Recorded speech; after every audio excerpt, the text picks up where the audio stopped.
आज बनवूया गणेश चतुर्थी निमित्त बाप्पांचे आणि आपल्या सर्वांचे आवडते उकडीचे मोदक। एक पॅन घ्या, त्यात 1 वाटी पाणी, पाव वाटी दूध, 1 चमचा तूप टाका। पाण्याला छान उकळी आली की मग सुगंधित तांदूळाचं पीठ मिक्स करा।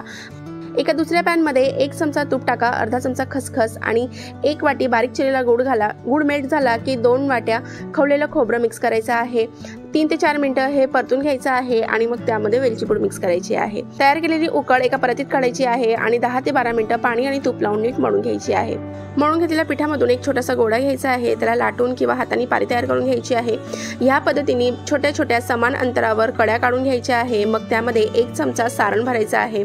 सगळ्या कड्या एका दिशेने वळवून हा मोदक वरतून नीट दाबून बंद करून घ्यायचा आहे।